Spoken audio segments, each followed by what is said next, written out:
The Chicago rap scene is no stranger to heated rivalries, but few have captured attention like the feud between Lil Durk and Rico Recklezz. What started as a musical clash has escalated into a major issue with real-life consequences. Their conflict is more than just a rap beef. It's deeply intertwined with Chicago's street culture, drill music, and gang affiliations. In this article, we'll explore the history of both artists, the origins of their beef, and why this feud has grown into something much bigger than music. Lil Durk, born Dirk Derek Banks, is one of the pioneers of Chicago's drill music scene. Coming from the violent streets of Inglewood, Durk used his music to tell stories of struggle, survival, and success. He gained recognition in the early 2010s, with mixtapes like I'm a Hitta and Signed to the Streets. His affiliation with OTF, Only the Family, and his connections to the Black Disciples BDS, made him both a respected and controversial figure in Chicago's hip-hop scene. As his fame grew, Lil Durk moved beyond Chicago's underground, collaborating with mainstream artists like Drake, Lil Baby, and Polo G. However, his street ties have always remained a key part of his identity, making him both admired and a target. Rico Recklezz, born Ronnie Ramsey, is another rapper from Chicago who gained attention for his raw and unfiltered style. Unlike Lil Durk, who gradually transitioned into mainstream success, Rico Recklezz has remained an underground figure known for his fearless approach to beef and controversy. His music is aggressive, and he has built a reputation for calling out fellow rappers, often disregarding potential consequences. Rico's reckless attitude has earned him both supporters and enemies. While some see him as a fearless truth-teller, others view him as a provocateur who seeks attention through conflict. His street affiliations, mainly tied to Gangster Disciples GDs, put him on the opposite side of Durk's camp, making their beef not just about music but also about gang politics. The tension between Lil Durk and Rico Recklezz didn't appear overnight. It was the result of multiple factors, including gang rivalries, diss tracks, and social media provocations. Rico Recklezz is infamous for dropping diss tracks aimed at multiple rappers including Lil Durk. His song Hit 'Em Up was particularly explosive as it called out several Chicago artists including Durk, Chief Keef, and others. Unlike other diss tracks that remain lyrical, Rico's approach was personal, mentioning real-life situations and street affiliations. Lil Durk initially dismissed Rico as an irrelevant rapper trying to gain clout. However, as the provocations continued, the tension escalated. Rico frequently took to social media to insult Durk and his crew, accusing them of not being as real as they claimed.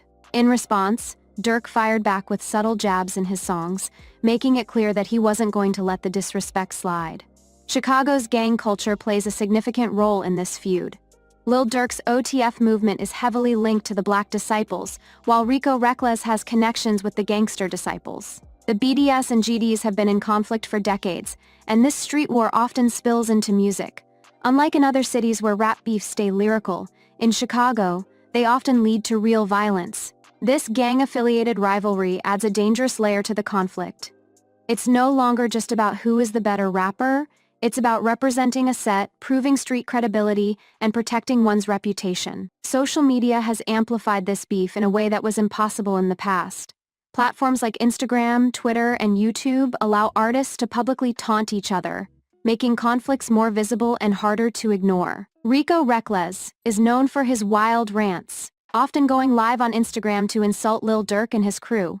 These online provocations make it difficult for either party to back down without losing face. Both Lil Durk and Rico Recklezz have passionate fan bases, many of whom are affiliated with the same street organizations. When rappers beef, it often influences real-life conflicts. Supporters of both artists engage in online and street confrontations, making this more than just music drama. Chicago's history with rap beef turning deadly is well documented. Artists like King Von, FBG Duck, and La Capone have lost their lives due to street conflicts linked to music rivalries. The fear with the Lil Durk versus Rico Recklezz beef is that it could escalate into something similarly tragic. With both artists maintaining street ties and refusing to back down, the potential for real violence looms over this feud. The hip-hop industry has had mixed reactions to this beef. Some artists and producers have attempted to mediate the conflict, urging both sides to focus on music and success instead of street drama. However, others see it as just another chapter in Chicago's drill movement, where real-life violence and music are deeply intertwined. Lil Durk is signed to major labels and has business deals that could be affected by this beef. If violence erupts, it could hurt his brand and limit opportunities. Rico Recklezz, being independent, doesn't have as much at stake but thrives on controversy to keep his name relevant. For Durk, maintaining his career while navigating street conflicts is a delicate balancing act. While unlikely, there's always a chance that industry leaders, OGs from the streets, or mutual friends could intervene and squash the beef. If both artists decide to focus on music rather than personal attacks, this feud could fade away over time. The more probable outcome is that both rappers will continue exchanging diss tracks and social media shots.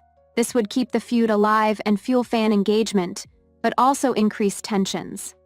The worst-case scenario is that this beef spills into real violence, leading to potential casualties. Given Chicago's history, this is a serious concern. The Lil Durk vs. Rico Recklezz beef is more than just music, it's a reflection of Chicago's complex rap scene, where fame, street life, and gang affiliations are deeply interconnected. As tensions rise, the stakes grow higher, and the risk of real-life consequences looms. Whether this rivalry will remain lyrical or turn deadly remains to be seen. But one thing is certain, the world is watching.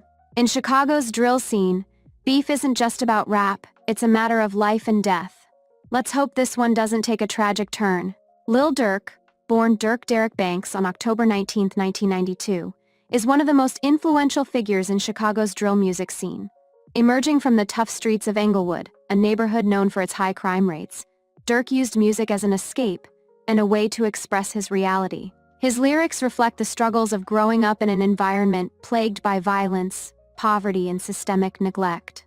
From an early age, he realized that music could be his ticket to a better life, and with dedication and raw storytelling, he quickly gained recognition.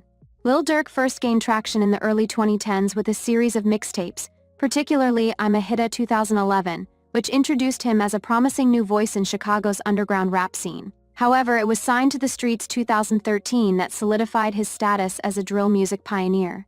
The tape, filled with gritty lyrics and hard-hitting beats, painted a vivid picture of life in Englewood, resonating with many who shared similar struggles. His early success was amplified by his affiliation with OTF Only the Family, a rap collective and record label he founded. At the same time, his association with the Black Disciples BDS, a well-known Chicago street gang, added to his credibility but also brought controversy. His music was more than just entertainment. It was a reflection of real-life experiences, both his own and those of people around him. As Durk's career progressed, he evolved beyond Chicago's underground drill scene. His melodic approach to rap set him apart from many of his peers, allowing him to experiment with different sounds and reach a broader audience. While drill music remained his foundation, he started incorporating more personal and introspective themes into his work.